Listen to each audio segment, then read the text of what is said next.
Pagbagsak namin ang laging dalangin, meron kayong puwang sa aming damdamin. Dahil nga mahal namin. Para to sa mga haters namin, napagbagsak namin ang laging dalangin, meron kayong puwang sa aming damdamin.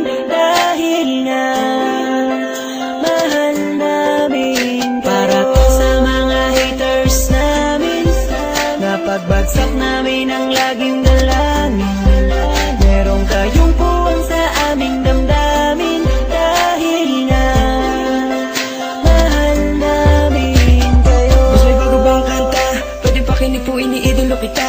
Pagtalikod mo iba na ang binugulong na taliwas sa mga bagay na tunay at yan ang ipinapakita na kailangan ba kami na utuin pa sa dami ng sinabi mo wala naman tumama. Puro panguhula ang titik kong makalait. Ano ba ang nagawa, bakit ka nagagalit? Ngunit pwede ba na humalik? Dahil pag-ibig sa sukli kong pabalik, hindi na kailangan lumala pa ang galit. Kapayapaan magkaisa ng kapatid, yeah. Minamahal ka namin kung ikaw ay nagagalit. Okay na sa amin kung kami ay nilalait. Luwa pa, sige na, sige pa, pagkat lalo ba madami ang mga naniniwala.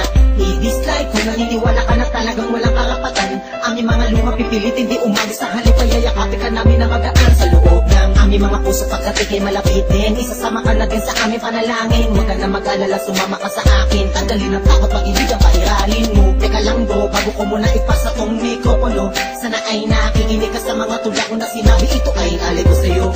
Para to sa mga haters namin, napagbagsak namin ang laging dalangin, meron kayong puwang sa aming damdamin. Dahil nga mahal namin. Para to sa mga haters namin, napagbagsak namin ang laging dalangin, meron kayong puwang sa aming damdamin. Dahil nga mahal namin Isa ka sa aming mga haters, ito para sa'yo, ito aking kapatid. Sana iyong mabatid, sana din na mapatid ang lubid. Kahit palagay mo sa amin ay tagilid.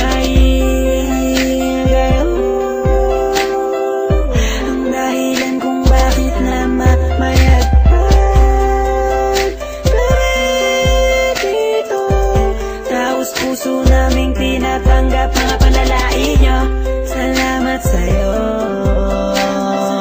Para sa inyo ito, mahal namin Mula pa yan kayo. ang una hanggang sa ngayon, madami na mga bati ko sa akin ay gumagabay. Akala mo mga anghel, lalagi sumusunod, bumubulong sa likod at kasakasama lagi sa paglalakbay. Ngunit ako ay di nawala ng mga pag-asa, kahit na mga pasakit ang tinatamasa. Dahil lang alam ko tayo'y nilika upang magpatawad at mahalin natin ang ating mga kapwa. Di ko na dapat pang pagtulan ng mga ganyan, kahit pa ibaon niyo ko na libong ulit. Mananatiling nakatayo aking mga paa at patuloy lamang ako sa paggawa ng awit. Dahil alam ko sasapit ang araw na ako ay inyong matatanggap at di na muling mapapatamaan ng mga katagang tumutulak upang ako ay maging matibay. Kaya naman kayo'y aking pinasasalamatan. Para to sa mga haters namin, napagbagsak namin ang laging dalangin, meron kayong puwang sa aming damdamin.